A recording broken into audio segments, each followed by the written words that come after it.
Yes, all Okay. good. Please continue. Yeah. And then after we read this table from our Excel sheet, again, we will define the parameters in MATLAB, and we will define them using these syntaxes. Again, fixed variable fuel cost, maximum installed capacity, the construction rate, reliability, load factor, discharging efficiency rate, and charging efficiency rate, and the energy storage system charging rate. And this one is CPI. It goes to the another sheet in Excel, and it will read it for us. And again, we will go to the variable cost sheet to extract the data, and here is operation and maintenance fixed cost, and this one is the total capital cost for technologies. And fuel cost, we will read every table in our Excel sheet. As you can see, we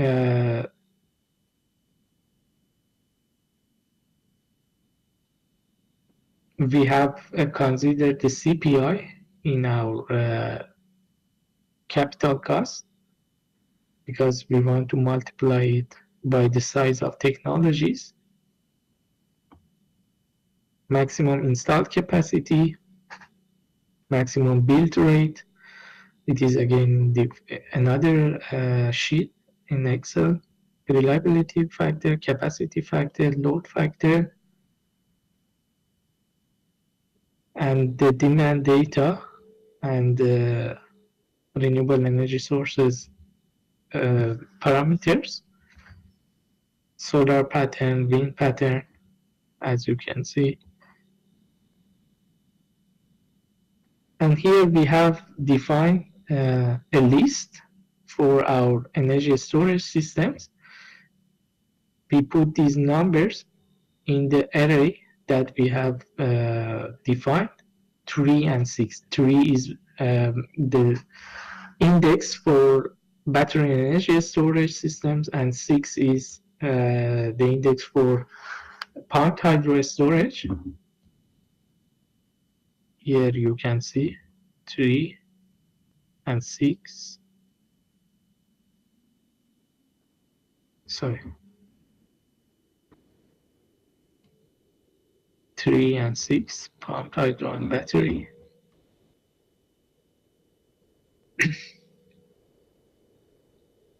And again, we write some codes to make a difference between solar generation, wind turbines, energy storage system, as well as the utility.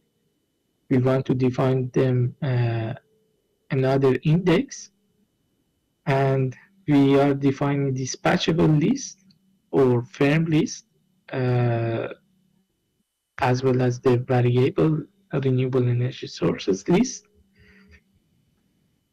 that it includes energy storage system, solar, PV, and also utility list, as well as the hydro.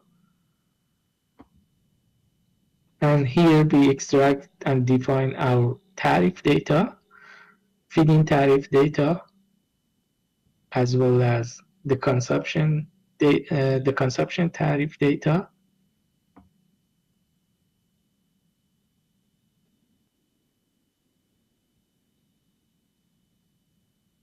And again, we can see that because we need to calculate the operational cost and how much electricity we need to sell to the grid.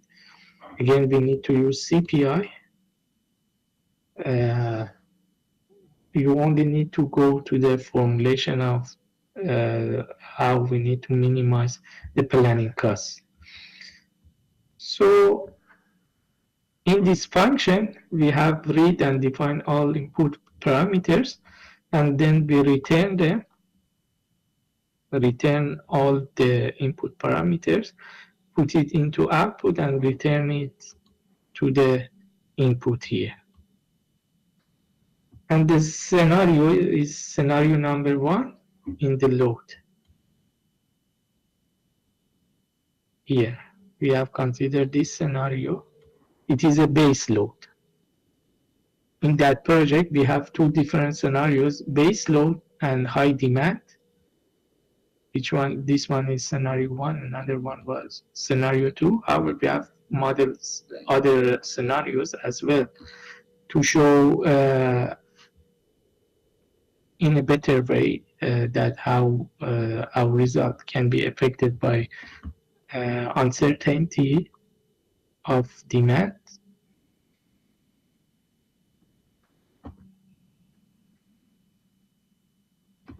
So next step in this toolbox, we need to define all variables, and not all variables such as total cost, absolutely only decision variables, because we can calculate costs from if we have decision variables is like the output of each technology, the output power generation of each technology, or for example what is the optimal size of each technology. These are the decision variables. Then from them we can calculate, for example, the costs. Although cost is variable, however, it's not a decision variable. It is dependent on decision variables. So we need to use this syntax, this function, get solvers. If we go to get solvers, it is another function with the arguments of input and again duration. Inputs, we have defined it here, and duration is here. Again, we bring it to this function. So we need to open get solvers.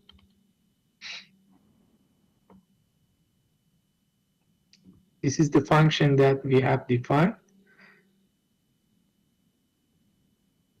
So when we want to define the decision variables, as I showed you on the website, we need to use this term, SDP var, and this one shows the dimension of our variable. For example, number of generation, number of generators, and the time bucket that we have. And this one shows the output for sizing, installation of each technology, in each year, it shows us. And this one is the capacity built in each year. This one shows the cumulated installation for each technology.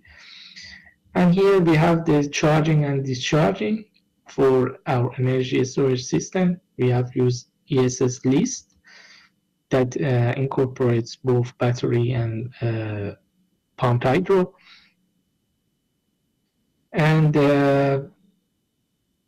we need to calculate, for example, the initial SOC. Sometimes in problems, in order to prevent the complexity of the problems, sometimes we give them the initial value. However, in this problem, we have supposed that it is a variable, and this one shows the total SOC, state of charging for each technology. And this one shows the output of each generator in the problem. So we have defined all decision variables here. So we will get back to the main function. Next one is to next step is to define constraint. And to define constraint, we use this function again. However, this time this function is dependent on decision variables input as well as the duration that we have considered there. So we need to open get constraint function that we have defined.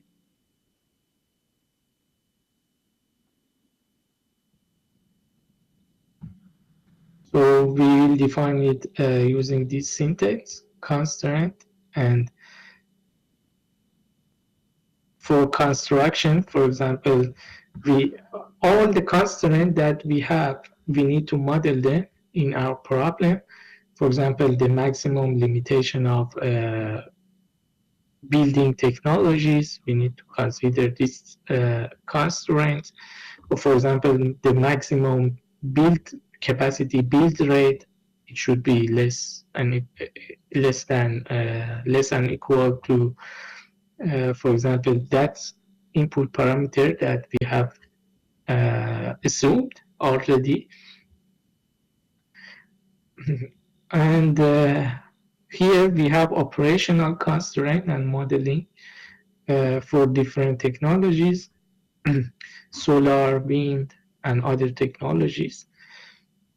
These are dispatching constraints that we have considered for them, or some of them related to the capacity of each technology that they can produce.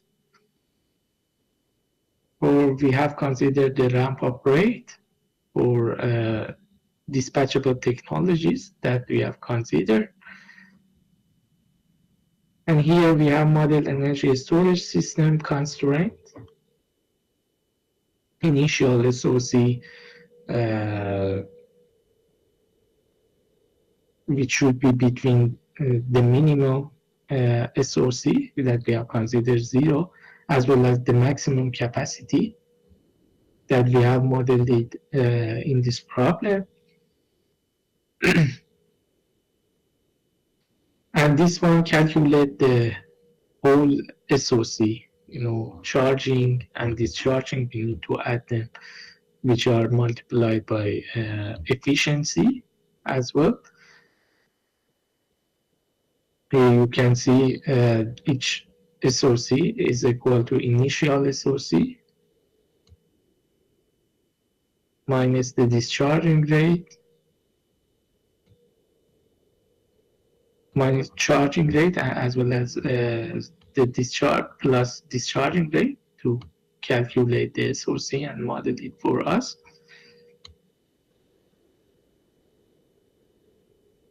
So next step is after modeling the energy storage system. This one is for the last hour, the initial hour, how we can calculate them. And we need to model the power balance equation. Summation of generation is equal to summation of load. Generator output, as you can see,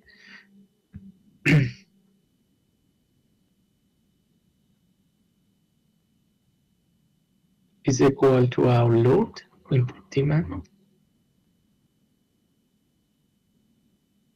So after defining all constraints, again, it returns const parameter into these constraints for us. And then we need to define our objective function. Variable operation and maintenance costs, fixed operation and maintenance costs, we need to calculate them. So we need to sum up the variation as well as the fixed operation and maintenance costs, as you can see, to show the whole operation and maintenance costs. And here again, we have defined different distributed generation lists, solar, wind, and dispatchable as well as energy storage systems. Here, in order to linearize our problem, we multiply them by 0.5. This is an approach to linearize the problem. And we have calculated, feed-in tariff. The total operational cost is the amount of electricity that we buy from the grid, as well as, minus the amount of electricity that we sell to the grid. So these are the operational costs, or also the fuel cost. We need to consider them as well. This one shows the utility cost, the electricity that's selling to the grid, or uh, which is buying from the grid. This is our utility cost, and this one, which is an objective function, is summation of all capital costs as well as the utility cost plus operational costs, as you can see.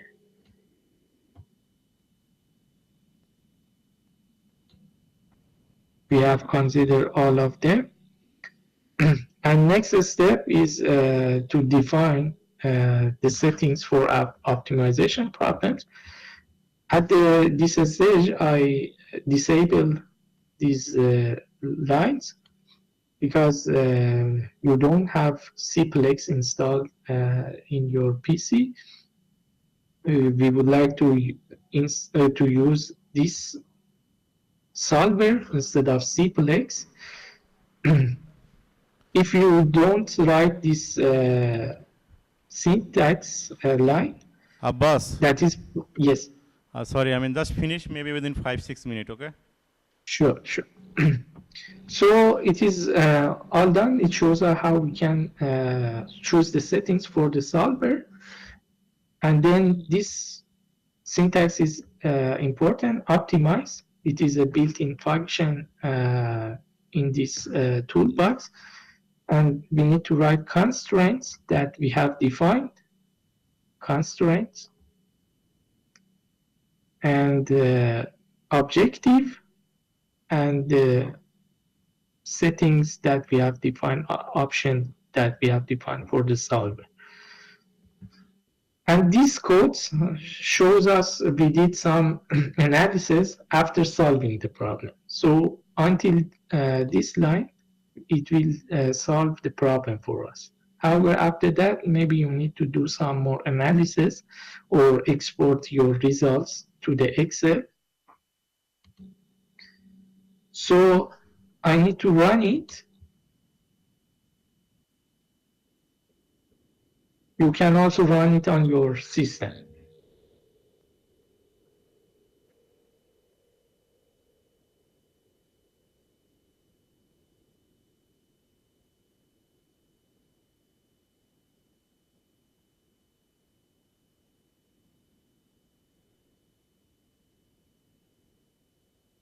Takes time. As you can see, it shows busy.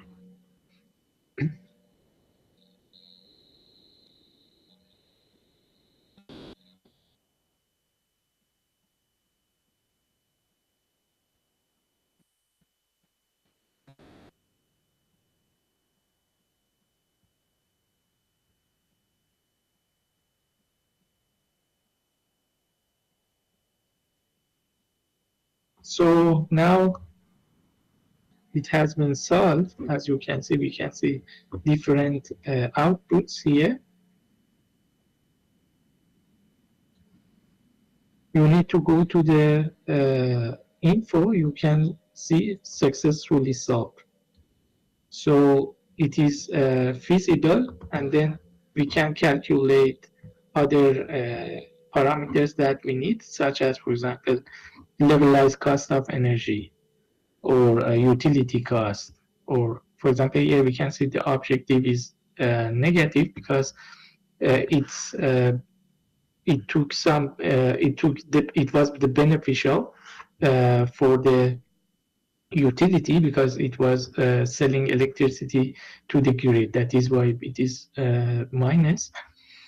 However, at your home, you can manipulate these parameters. For example, you can change the amount of the capacity of technologies. For example, maximum capacity.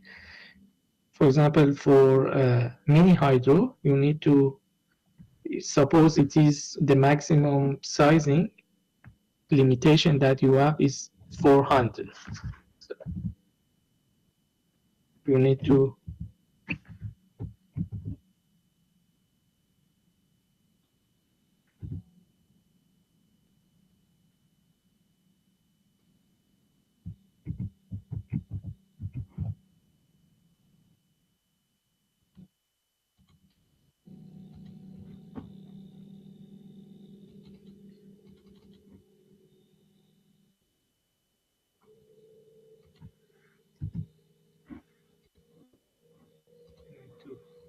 close it and reopen it,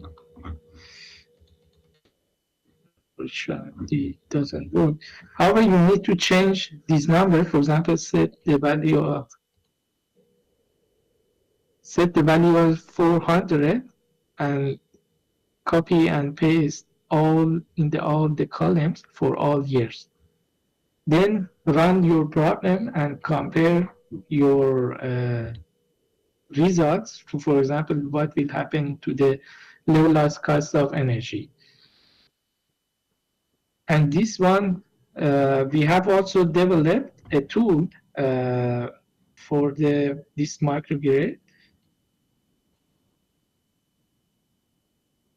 As you can see here, we have developed a dashboard incorporating, different functionality, how we can calculate the cost benefit analysis, how we can do the investment planning or Pass. forecasting. Yes. So this one, I mean, I'm gonna show it tomorrow because the time has Okay. already passed. So anyway, thanks for your time. No Um, worries. No. If you have any question, you can reach to me, uh, and okay, no, thank you. I would So happy I to mean, answer. No worries. as you see, this is like the modeling optimization. So definitely, I mean, it's gonna be taking time. 2 hours is not enough. But I think you have got the code, right? And MATLAB is very self-explanatory. I mean, if you don't understand any function, just write help, and then it's gonna give you all the detailed description. So yeah, so I think you have the code. Please, you can try with any input. I mean, data you might have, and then this code gonna give you the optimal design for microgrid for any application. Thank you.